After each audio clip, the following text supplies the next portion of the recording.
Kita ini sebenarnya bukan hanya omon-omon, tapi ini sudah action. Bapak saya kira paham apa yang pernah saya sampaikan kepada pemerintah, yang itu dinilai berseberangan. Itu cuma omong loh Pak, saya cuma ngomong, nggak pernah action dalam bentuk menggerakkan orang untuk demo, massa, apa, enggak ada. Saya hanya bicara itu di depan pengadilan yang itu jelas diakui keahlian saya di situ. Tapi impact-nya bagaimana? Yang tadi dikatakan korban. Loh itu omon-omon juga, Bapak bisa nyebut itu omon-omon. Iya, memang saya ngomong tok, tapi ngomong tok saja itu menjadi sesuatu banget gitu ya, di hadapan pemimpin yang dalam tanda kutip itu zalim. Bahkan namanya jihad yang paling akbar, konon katanya begitu ya, Ustaz ya? Abdul Jihad gitu ya. Itu menyampaikan kalimat yang hak di depan pemimpin penguasa yang zalim. Akhirnya terbunuh dalam tanda kutip banyak ya, terbunuh itu bisa terbunuh jasadnya, terbunuh lain-lainnya, profesinya macam-macam. Itu mau ngomong loh nih. Jadi jangan dikira ngomong itu enteng. Apalagi tadi saya sampaikan ini KUHP baru ini juga akan bisa menjerat siapapun yang melakukan penyerangan martabat pada presiden, wakil presiden, kepada lembaga negara, bukan hanya orang. Meskipun itu delik aduan, tetapi ini potensinya ketika penguasa itu zalim bisa dipakai. Undang-undangnya ono kok. Ambiar itu jangan dikira gampang. Nah, maka tapi bukan berarti begini. Maksud saya, ya pergerakan itu penting. Tetapi justru kalau menurut saya, Ghazwul Fikri itu juga jauh lebih penting. Ghazwul Fikri itu perang pemikiran dalam rangka untuk menanamkan kesadaran, kan itu kan? Menyadarkan ya saya ya panjenengan sadar bareng-bareng tadi ben ketok tular piye carane. Kalau saya jelas ketok tular saya banyak. Mahasiswa saya itu ribuan. S1, S2, S3 ono, ada medianya yang saya untuk pakai. Saya ngomong misalnya pas disertasi atau tesis atau skripsi berbicara tentang pemerintahan, lu ngapa kok awake dhewe nggak pernah membicarakan tentang sistem pemerintahan Islam? Kok demokrasi terus diomongin? HTN, orang fisip, orang hukum pernah diajarkan? Enggak pernah diajarkan Pak. Lah tapi saya di sela-sela itu ngomong, oh ini loh, sebenarnya ada sistem yang begini-begini. Berani enggak untuk juga membicarakan, mempelajari, kemudian ya yang penting apa? Saya katakan tidak pakai kekerasan tapi pemakaian, enggak apa salah. Ya ke persoalan tadi ya. Jadi ini bukan mubazir lah ya. Ini saya punya kasus yang menimpa saya sendiri. Saya enggak kok sok-sokan jadi korban, enggak. Memang ada fakta yang demikian. Jadi memang ngomong itu juga penting. Istilah saya adalah Ghazwul Fikri, perang pemikiran. Enggak apa-apa, sampaikan aja ya. Itu punya resiko tersendiri. Lalu Pak Ros tadi bilang soal 2030. Ini kan Prabowo merujuk pada buku yang dibikin oleh Singer dan Cole. Itu tahun 2015 ya. Itu judul bukunya Ghost Fleet. Memang analisis beberapa negara atau ilmuwan di situ diprediksikan 2030 itu Indonesia ambyar. Ya katanya hilang. Hilang dalam arti apa? Ya, pasar hilang kedunge, ayo Jongkoboyo itu ya, enggak Jongko Joyoboyo. Itu pasar tidak lagi berkumandang, kedung hilang kali hilang kedungnya dan seterusnya. Itu mungkin secara fisik masih ada batas-batas ada, tapi di tingkat internasional mungkin tidak diperhitungkan lagi. Bisa, gitu. Artinya mati tadi dalam bentuk yang banyak. Ya terbunuh itu dalam bentuk yang banyak. Nah ini hilang itu dalam arti apa? Ini tinggal 4 tahun lagi kan, ini 2026, ini 2030, apakah ramalan ini benar? Belum tentu juga betul, ya toh. Tadi bisa meleset, namanya ramalan. Ya toh. Dulu kalau lihat yang di Amerika itu kemarin kita singgung bahwa tahun 2024 itu 2019 harusnya ya. 2020 ya, bagi khilafah itu akan tegak setelah oklokrasi. Jadi ada siklus Polybios, masih ingat ya? Siklus Polybios setelah demokrasi itu masuk oklokrasi, setelah itu akan memasuki bisa tanda itu bisa kesultanan atau bisa di situ kekhalifahan. Ini mestinya 2019 ya, NIC ya. NIC 2019 kudune, tapi 2026 ya cek meger-meger tuh demokrasi nih. Dengan segala kerusakan yang timbul. Apakah Amerika itu termasuk demokrat atau demokrasi? Enggak. Otoriter itu mainnya, betul kan? Polisi dunia itu. Kowe orang anu, tembak kowe bareng aku tak musuhi. Intinya di situ. Ngono kok didengkot demokrasi, ngomong kosong. Bullshit itu menurut saya.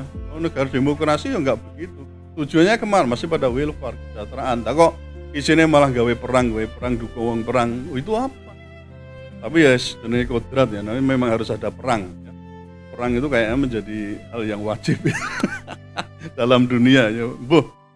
Allah sendiri kadang-kadang ya memang menghendaki adanya begitu. Bagaimana? Ya, kita manusia tinggal menjalani. Kemudian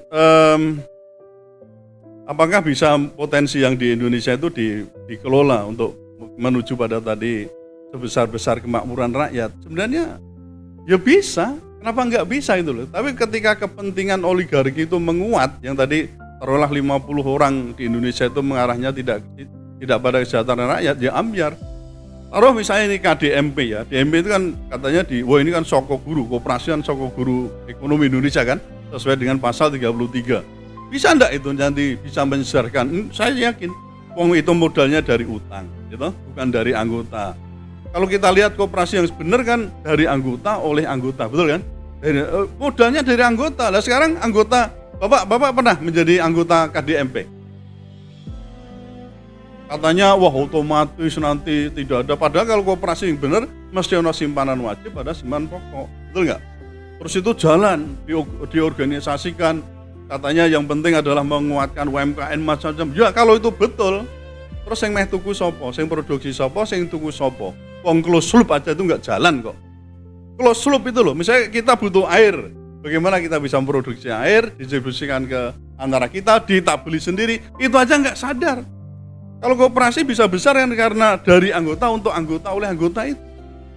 Saya gimana? Apa sih jadi anggota itu? Siapa anggota KDMP sampai sekarang? Sudah modalnya utang, bangunnya utang, itu yang di situ juga utang, nanti yang dibayar pun tidak tahu dari mana untuk direktur macam-macam. Coba bayangkan itu. Dalam waktu berapa lama itu nanti akan bertahan? Kira-kira satu koperasi bisa enggak? Misalnya itu hutang harus mengembalikan, betul kan? Mengembalikan duit modal tadi. Dalam 1 bulan tuh dihitung-hitung berapa puluh juta itu loh mas. 1 bulan untung harus itu bisa untuk membalikan itu. Kira-kira bisa? Kalau tidak bisa, bukan Anda ambiar itu. Ini karena apa? Tidak berdasar dari grassroots-nya tadi. Lawang awake dhewe enggak dididik berkooperasi kok. Ya, berkooperasi atau beroperasi. Operasi merah apa? Operasi Desa Merah Putih apa Koperasi Desa Merah Putih? Ini harusnya bisa Pak ya. Tapi itu komitmen tadi pada pemimpin. Tadi solusi ekonomi syariah. Ya apalagi kalau ekonomi itu yang ngaturan hukum. Tapi pada kenyataannya hukum itu didrive oleh ekonomi. Ini kebalik ini. Harusnya ekonomi diatur hukum, tapi justru ekonomilah yang mengatur hukum. Undang-undang mau dibikin apa macam-macam tergantung faktor ekonomi biaya. Menguntungkan siapa, untuk siapa macam-macam. Itu yang kemudian mendrive ekonomi hukum dan sekaligus politik itu dikondisikan oleh ekonomi. Bukan sebaliknya. Kalau kita mau benar ya kita punya aturan untuk mengatur apa ekonomi, untuk mengatur hukum. Itu yang mestinya benar seperti itu ya. Tapi yang tadi memang kesulitannya kita untuk penerapan. Bapak Ibu pernah dengar enggak waktu Pak siapa ditangkap itu ya karena membuat pasar syariah. Pak Sita mana? Jaim Said ya. Itu di Depok ya. Ya di Depok itu. Coba itu bayangin tuh. Kurang baik apa? Wong belinya dinar sama dirham itu yang nganggo rupiah kok. Jadi kan rapopo gitu loh. Ini bagaimana sampai kemudian ditangkap ya, diinterogasi, di ini macam-macam dalam tanda kutip itu barang menjalankan muamalah kayak gitu aja di penjara, dikriminalisasi dalam arti itu. Lalu dicari-cari mungkin kudune kan nama jual beli dikit ya pakai rupiah macam-macam. Dinar beli dinar juga gampang ya, juga tempat lain apa itu pakai kreweng dulu ya, pecahan gendeng dulu. Lah tukune pecahan gendeng itu pakai apa? Ya pakai rupiah tuh. Gitu loh. Ya toh. Jane ra apa-apa wong nganggone rupiah tetap berjalan kok. Kalau cuma ini kan untuk praktek ini loh cara ya ekonomi syariah dalam hal pasar kan tuh kan muamalah begini. Ngono wae jadi masalah. Tapi nek istighosah kubro macam-macam ora apa-apa. Ya Anda sampai menghadirkan berapa puluh ribu, begitu kegiatan menyangkut ekonomi politik, kita pasti diawasi. Itu rezim sekuler kan gitu. Kita rezimnya sekuler. Kemudian yang tadi pengennya kan ada kelompok-kelompok yang kalau saya tadi singgung kan, ya ini sebenarnya kita ini termasuk Darul Arkom itulah ya, ala dulu. Atau kita sebut namanya creative minority, kan itu. Creative minority, jadi istilahnya kelompok yang minoritas tetapi kreatif.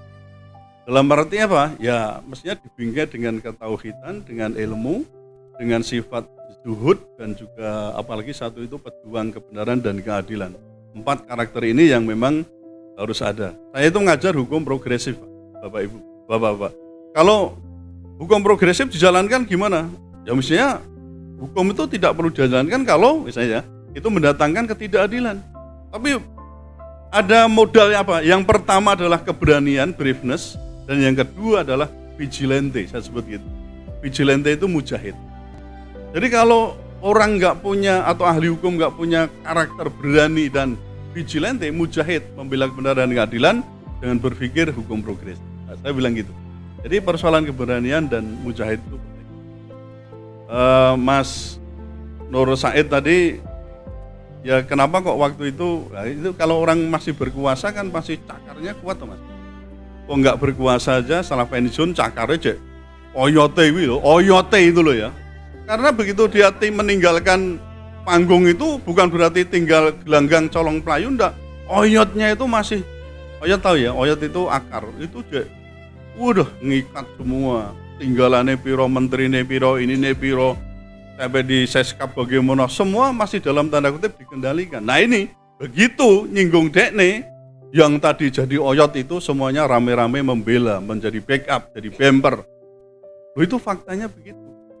Jadi memang kadang-kadang ya itu tadi ketika masih jaya begitu, Anda kok suara ya dipingkem gitu ya, dibungkam. Itu sudah karakter kekuasaan. Ya, tapi keberanian itu memang jadi masalah yang utama. Tidak semua orang punya keberanian untuk memberikan kritik, memberikan saran, apalagi kok mengajukan lah solusi apa? Wong solusinya aku nggak punya jabatan kok ngasih solusi. Gitu? Solusinya pemikiran lagi. Tapi kalau begitu sudah dalam bentuk action, seperti orang punya jabatan, bisa memberikan putusan, itu baru namanya solusi. Tapi tidak solutif ya, solutif itu kan ilet. Orang percaya, cari itu, solutif itu artinya pembuangan, pelepasan itu namanya solutif.